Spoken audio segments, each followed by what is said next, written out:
This year's winner of the Student Speaker Competition, Abhinav Kanakadandila, I can say that name. Please join me in welcoming Abhinav to speak on behalf of the graduating class.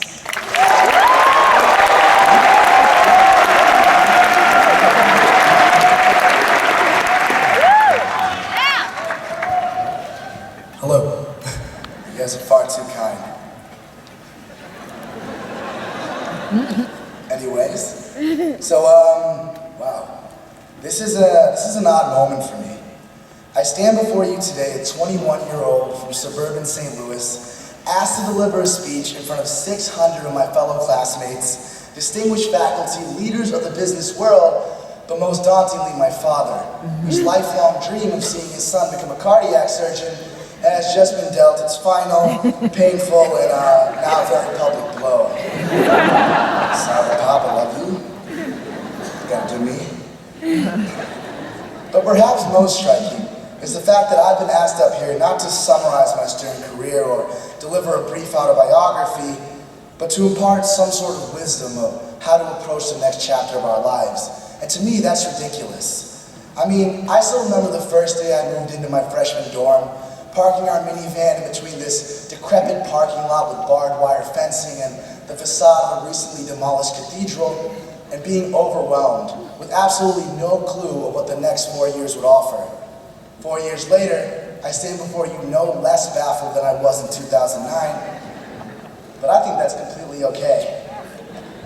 You see, the biggest problem with commencement speeches, in my opinion, is that they unnecessarily accelerate the transition to the next chapter of our lives and don't give us time to adequately reflect. They tell us to go ahead and courteously thank the last 4 years and then immediately preach to us about how to approach our own futures.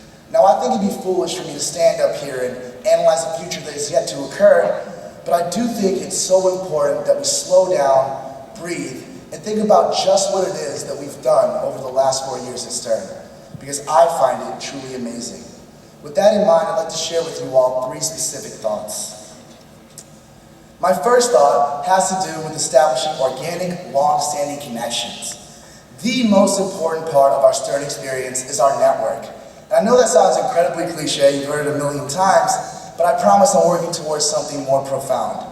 To so many of us, the concept of networking has developed this negative stigma of being inherently inorganic and based only on tangible business interess. But just look around you, it's so much more than that. The relationships we've made here with the people in this room are more authentic than any connection you will ever make in the business world, and I say that with the utmost confidence. We've gravitated towards each other not because there was a tangible interest in doing so, or I thought my genius roommate over here was going to run a multi-billion-dollar hedge fund. More power to you if you do. But we've gravitated towards each other solely because of choice and shared experience. Because if you think about it, real connections don't occur in the conference room of some Ritz-Carlton 1,500 miles away from home, but on the 3rd floor of Stern, 4 hours before that first EGB exam, wanting to punch your roommate because he just shotgunned that last Red Bull and 5-hour energy, and Starbucks isn't open for an hour.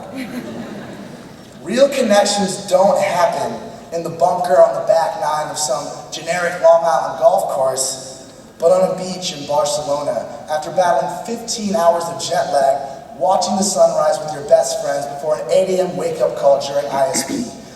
Those are the moments that bring us closer, and those are the moments that forge genuine connections.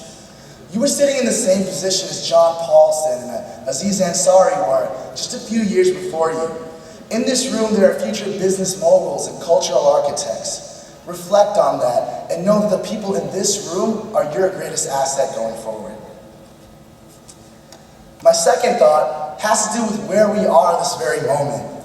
We spent our entire college careers in New York City. Not in some isolated pasture in the New England countryside or in some gated urban bubble, but in New York City. It's one of those feelings that you almost have to describe with cliches. Living, breathing microcosm of the global community, greatest city in the world, and as Hope said, concrete jungle where dreams are made. These are all truths. There's a reason that I feel like I've taken a step back in time whenever I leave the city. take a moment and imagine a life outside of it. I still find it difficult. My last and final thought is the fact that we've all developed this extraordinary ability to normalize the amazing, which sounds really complicated, but I think captures what we've done over the last 4 years. Let me explain. So our class is filled with impressive individuals. I mean, we've got valedictorians, merit scholars, entrepreneurs, studs on the NYU basketball team, semi-famous musical artists.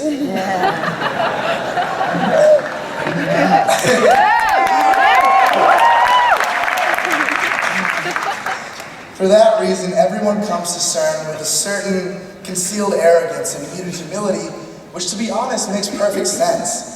We all came here thinking, I'm the smartest person in the room. That being said, we came to the largest private school in the most populated city in the entire country. Long story short, there are a lot of smart people, and there are a hell of a lot of rooms. We all remember that first time someone answered a question just a little bit better than us. That first time someone easily dismantled a seemingly flawless thesis. Initially, the environment was one of surprise, frustration, and intimidation. But after a while, we got used to it. We embraced it. And then we thrived in it. We grew to accept the everyday genius of our peers as a mundane occurrence. And that's what normalizing the amazing means. Once you enter this state of mind, you go to school every day with the desire to surpass your own potential and with the awesome satisfaction in knowing that you are in an environment commensurate to your own intellect. There's no better feeling than that. Whether consciously or subconsciously, we've all helped each other construct a new way of approaching the world, normalizing the amazing. That's what CERN has helped us do. Now, because this is a commencement address, I feel obligated to mention our futures. When I step down from this podium, I will consider myself a graduate of NYU CERN en route to the next chapter of my life, and like I said, I'm no less baffled than I was in 2009. But this time it's a little different. This time it's not a fear of what can't be predicted, but a curiosity of the events to come. Who will we be in 5 years? What will we accomplish at the heights of our careers? How will we leave our marks on this world? Those are all questions we have the next years of our lives to answer.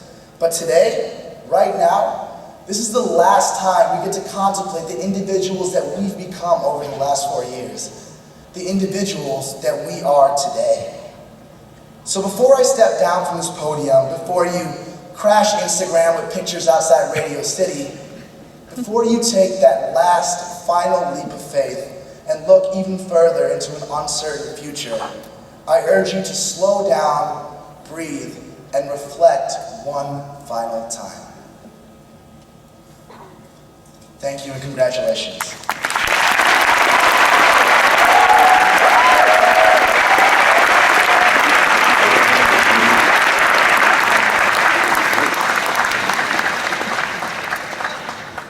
That was an amazing speech. Thank you, Abhinav.